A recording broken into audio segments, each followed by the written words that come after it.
بسم اللہ الرحمن الرحیم۔ شروع اللہ کے نام سے جو بڑا مہربان نہایت رحم والا ہے۔ ناظرین، آج کی ہماری کہانی ایک لکڑہارے کی کہانی ہے جو جنگل سے روزانہ لکڑیاں کاٹتا ہے۔ ایک دن اس کے ساتھ ایک عجیب و غریب واقعہ رونما ہوتا ہے۔ آئیے ویڈیو میں ملاحظہ کرتے ہیں۔ وہ ایک لکڑہارا تھا۔ ساری عمر اس نے جنگلوں میں جا کر لکڑیاں کاٹ کر انہیں بیچتا اور اپنی اسی محنت سے جنگل سے کچھ دور ایک چھوٹا سا مکان بنوایا تھا جس میں وہ اور اس کی بیوی اور جوان بیٹا رہتے تھے۔ بیوی کا نام نادی تھا اور بیٹے کا نام شرفو۔ تینوں آرام و سکون سے زندگی بسر کر رہے تھے۔ کام صرف لکڑہارا کرتا تھا۔ بیوی اور بیٹا کوئی ایسا کام نہیں کرتے تھے جس سے آمدنی میں اضافہ ہوتا۔ بیوی ہانڈی روٹی پکاتی اور بیٹا گھر ہی میں رہ کر چھوٹے موٹے کام کرتا تھا۔ لکڑہارا بوڑھا ہو گیا تھا۔ بڑھاپے کی وجہ سے اس میں پہلے جیسی ہمت نہیں۔ وہ آئے دن بیمار ہی رہتا تھا، مگر اسے کوئی ایسی پریشانی نہیں تھی۔ وہ سمجھتا تھا کہ میرا شرفو اب جوان ہو گیا ہے، آسانی سے گھر کی ذمہ داریاں سنبھال سکتا ہے۔ شرفو کی ماں کا بھی یہی خیال تھا۔ اسی قسم کی کوئی فکر نہیں تھی۔ ایک صبح لکڑہارا جاگا تو اس نے محسوس کیا کہ بڑا کمزور ہو گیا ہے۔ جنگل میں جا کر لکڑیاں کاٹنا خاصا مشکل ہے۔ اس کا بیٹا صبح ناشتے سے فارغ ہو چکا تھا اور اس بات پر حیران ہو رہا تھا کہ اس کا باپ معمول کے مطابق صبح سویرے گھر سے باہر نکلا کیوں نہیں، چارپائی پر کیوں لیٹا ہے۔ لکڑہارا سمجھ گیا کہ اس کا بیٹا کیا سوچ رہا ہے۔ اس نے شرفو کو اشارے سے اپنے پاس بلایا اور پیار سے بولا، شرفو بیٹا۔ شرفو بولا، جی ابا جی۔ دیکھو بیٹا، اپنے گھر کی ذمہ داری تمہیں سنبھالنا ہوگی۔ میں بوڑھا ہو گیا ہوں، بیمار بھی ہوں۔ تو فرمائیے ابا جی، شرفو نے پوچھا۔ بیٹا، جو کام میں نے ساری عمر کیا ہے وہ اب تم کرو۔ لکڑیاں کاٹنا آسان کام نہیں ہے، مگر تم ہمت والے اور طاقتور ہو۔ شروع میں یہ کام ذرا مشکل لگے گا، پھر رفتہ رفتہ آسان ہو جائے گا۔ میں تمہیں برابر مشورے دیتا رہوں گا جو تمہارے لیے مفید ہوں گے۔ سمجھ گئے بیٹا؟ شرفو نے ہاں میں سر ہلا دیا۔ شاباش بیٹا، مجھے تم سے یہی امید تھی۔ شوق سے کام کرو گے تو ڈھیر سارے پیسے کما لو گے۔ شرفو کی ماں پاس کھڑی گفتگو سن رہی تھی۔ شرفو کے باپ نے اس کی طرف دیکھ کر کہا، نادی، میرا کلہاڑا لے آؤ اندر سے۔ بیٹا، یہ ہمارا ورثہ ہے، اس کی حفاظت کرتے رہنا، کیونکہ اسی کے ذریعے لکڑہارا پیڑ سے لکڑیاں کاٹتا ہے۔ یہ کہہ کر لکڑہارا چارپائی سے اٹھ بیٹھا۔ اس نے کلہاڑا اٹھا کر شرفو کے کندھے پر رکھ دیا اور اسے بتانے لگا کہ اچھے پیڑ کہاں کہاں ہیں، کتنی لکڑیاں ہر روز کاٹنی ہوں گی اور انہیں کس طرح گٹھا بنا کر سر پر اٹھا کر شہر میں وہاں لے جانا ہوگا جہاں لکڑیاں بیچی جاتی ہیں۔ لکڑہارے نے اسے جگہ کا نام بھی بتا دیا۔ شرفو بڑے شوق سے باپ کی باتیں سن رہا تھا۔ اس کا یہ شوق دیکھ کر اس کے ماں باپ دونوں بہت خوش تھے۔ جب لکڑہارے نے وہ سب کچھ بتا دیا جو وہ اپنے بیٹے کو بتانا چاہتا تھا تو کہنے لگا، آج سے تم اپنا کام شروع کر دو۔ شرفو کی ماں نے بیٹے کو ڈھیروں دعائیں دی اور شرفو کلہاڑا کاندھے سے لگائے اپنے گھر سے نکل گیا۔ جنگل کا راستہ وہ اچھی طرح جانتا تھا۔ ابھی سورج طلوع نہیں ہوا تھا کہ وہ باپ کی بتائی ہوئی جگہ پر پہنچ گیا۔ 20 پیڑ تھوڑے تھوڑے فاصلے پر ایک قطار میں کھڑے تھے۔ اس کے باپ نے بتایا تھا کہ پہلے پیڑ کی شاخیں چھپی ہوئی ہیں، ان شاخوں کو کاٹنا آسان ہے۔ پہلے یہی شاخیں کاٹنا، وہ ایک لمبی جھکی شاخ کو کاٹنے کی کوشش کر رہا تھا کہ اچانک اس کی نظر شاخ کے اس مقام پر پڑی جہاں سے یہ پیڑ سے جڑتی تھی۔ اس نے دیکھا کہ وہاں چڑیوں نے ایک گھونسلہ بنا رکھا ہے۔ اس نے 2-3 بچے گھونسلے میں دیکھ لیے تھے۔ ایک گھونسلہ دیکھ کر فوراً اس کے ذہن میں سوال اٹھا، میں نے یہ شاخ کاٹی تو کیا گھونسلہ تباہ نہیں ہو جائے گا؟ اس نے اپنے سوال کا خود جواب دیا، بالکل تباہ ہو جائے گا، اور وہ بچے جو گھونسلے میں پرورش پا رہے ہیں نیچے گر کر مر جائیں گے اور ان کے ماں باپ کو بڑا دکھ ہوگا۔ اس نے کلہاڑے کو شاخ کو کاٹنے کے لیے اٹھایا ہی تھا، ایک دم اس کا ہاتھ رک گیا۔ وہ آہستہ سے بولا، نہیں، یہ ظلم نہیں کر سکتا، اور وہ اس پیڑ کے سائے میں بیٹھ گیا۔ کئی باتیں اس کے ذہن میں آ گئی۔ میرے باپ نے لکڑیاں کاٹنے کے لیے بھیجا ہے، اس کا حکم مانتا ہوں تو وہ خوش ہوگا، میں لکڑیاں بیچ کر پیسے کما لوں گا۔ چڑیوں پر بہت ظلم ہوگا جنہوں نے یہاں پر گھونسلہ بنا رکھا ہے۔ وہ سوچتا رہا کہ ماں باپ کا حکم مانے یا ان بیچاری چڑیوں کے گھونسلے کو سلامت رکھے۔ اس کی نظر بار بار گھونسلے پر جم جاتی تھی۔ آخر وہ اٹھ بیٹھا اور پکے ارادے کے ساتھ واپس گھر روانہ ہو گیا۔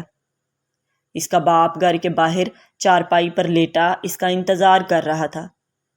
شرفو کو دیکھا تو بولا، شرفو بیٹا جلدی آ گئے ہو، بڑی جلدی لکڑیاں بک گئیں۔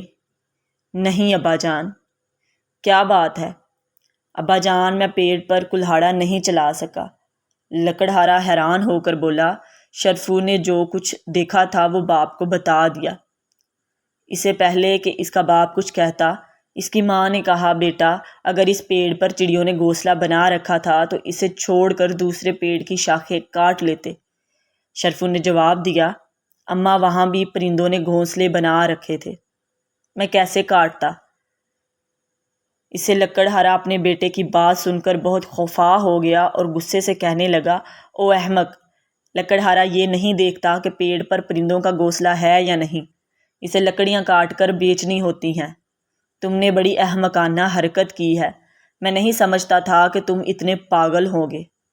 لکڑہارا غصے میں جانے نہ جانے کیا کہہ دیتا کہ اس کی بیوی نے سرگوشی میں سمجھایا، آخر بچہ ہے اور کچھ نہ کہو، ٹھہر جاؤ، یہ ذمہ داری سنبھالے گا۔ 2-3 دن بیت گئے تو پھر باپ نے بیٹے کو اور مقام کا پتہ بتایا اور تاکید کی، خبردار پیڑ پر ضرب لگانے سے پہلے اوپر مت دیکھنا۔ شرفو نے عہد کر لیا کہ وہ پہلے کی طرح اوپر نہیں دیکھے گا اور باپ کے بتائے ہوئے مقام پر چلا گیا۔ اسے اپنا وعدہ یاد تھا، چنانچہ پہلے پیڑ کے پاس پہنچ کر اس نے اوپر نہ دیکھا۔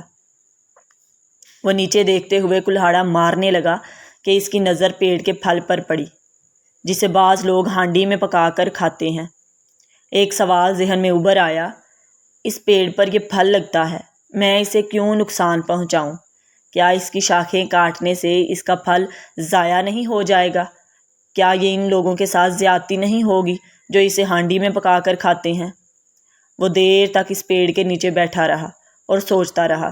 اس روز جب تک لکڑہارے نے اپنے بیٹے کو دیر سے آئے دیکھا تو اسے یقین ہو گیا کہ اب ضرور لکڑیاں بیچ کر پیسے لایا ہوگا۔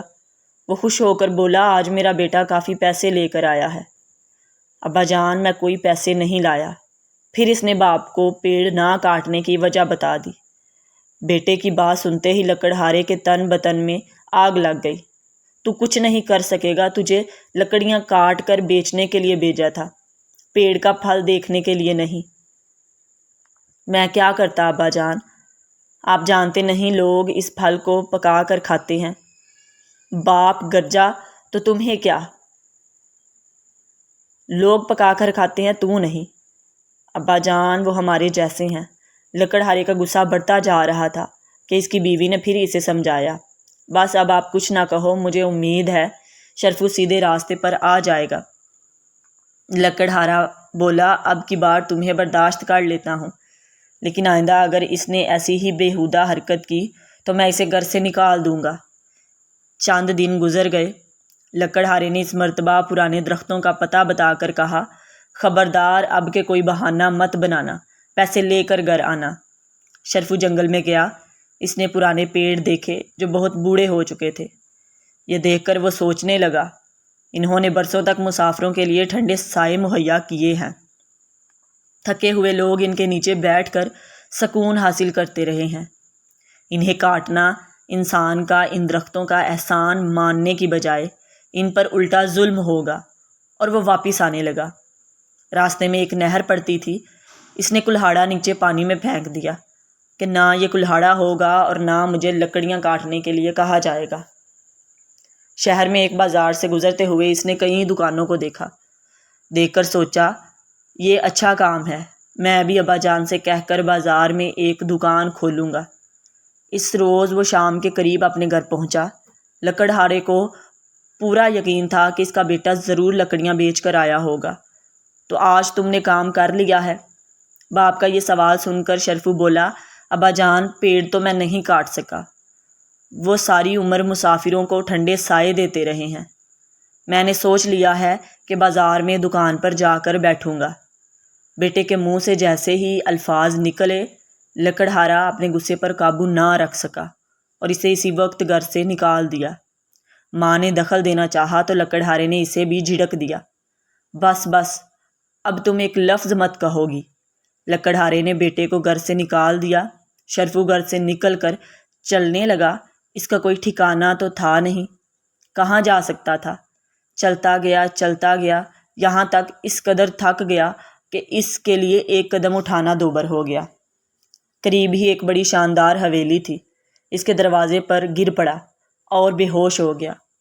ادھر لکڑہارا اور اس کی بیوی اپنے بیٹے کی جدائی میں تڑپ رہے تھے۔ لکڑہارا بری طرح پچھتا رہا تھا کہ اس نے بیٹے کو گھر سے کیوں نکال دیا تھا۔ ایک دن دونوں بیٹے کی باتیں یاد کر کے رو رہے تھے کہ ان کے مکان کے آگے ایک بگی رکی۔ اس میں سے ایک شخص اترا اور لکڑہارے کے دروازے پر دستک دینے لگا۔ کیوں جناب، کیا بات ہے؟ لکڑہارے نے دروازہ کھول کر اس آدمی سے پوچھا۔ آپ کو آپ کی بیوی کو نادر خان نے بلایا ہے۔ نادر خان کون؟ لکڑہارے نے یہ نام پہلی بار سنا تھا۔ آپ نے نادر خان کا نام نہیں سنا؟ جی نہیں، وہ بڑے آدمی ہیں، سب ان کی عزت کرتے ہیں، مہربانی کر کے بگی میں بیٹھ جائیے۔ لکڑہارا اور اس کی بیوی بگی میں بیٹھ گئے۔ بگی انہیں ایک بڑے خوبصورت اور شاندار باغ میں لے آئی۔ وہ باغ کو دیکھ کر حیران ہو رہے تھے۔ ایک طرف سے آواز آئی، ابا جان، امی جان۔ ارے شرفو! لکڑہارا اور اس کی بیوی اپنے بیٹے کو دیکھ کر حیران ہو گئے۔ شرفو نے اعلیٰ قسم کا لباس پہن رکھا تھا اور بہت خوش لگتا تھا۔ تم یہاں کہاں؟ شرفو کی ماں نے پوچھا۔ شرفو کہنے لگا، اماں، اس شام جب ابا جان نے مجھے گھر سے نکالا تھا تو میں تھک کر ایک حویلی کے دروازے پر گر پڑا۔ اس حویلی کے مالک نادر خان ہیں، جنہوں نے یہ دیکھ کر کہ مجھے پیڑوں اور پرندوں سے بڑی محبت ہے، اپنے باغ کا مالی بنا دیا ہے۔ وہ ہے میرے محسن نادر خان۔ قریب آ گئے اور کہنے لگے، واقعی شرفو کی اس بات نے مجھے بہت متاثر کیا تھا کہ اسے پیڑوں کا بڑا خیال ہے، پیڑوں سے محبت کرتا ہے۔ میں نے اسے باغ کے پیڑوں کی رکھوالی کا کام سپرد کر دیا ہے۔ وہ یہاں پر نئے نئے پیڑ لگائے گا اور ان کی حفاظت کرے گا۔ اس نے پیڑوں سے محبت کی ہے اور پیڑوں نے اس محبت کا یہ بدلہ دیا ہے۔ شرفو کے اصرار پر اس کے ماں باپ بھی وہیں رہنے لگے اور خوشی خوشی زندگی بسر کرنے لگے۔ محترم عزیز دوستو، کیا خوب کہا ہے کسی نے کہ تم احسان کر عرش زمین پر، اللہ احسان کرے گا عرش بری پر۔ عزیز دوستو، جو لوگ اس دنیا میں اللہ کی مخلوق کی حفاظت کرتے ہیں، ان کا خیال رکھتے ہیں، ان کو حقیر نہیں سمجھتے، اللہ کے ہاں ان کے لیے ان کا بڑا اجر ہے۔ اس لیے اللہ کی بنائی ہوئی کسی بھی چیز کو کم مت سمجھیے، ان کی حفاظت کیجیے۔ اللہ پاک آپ کی حفاظت کرے گا۔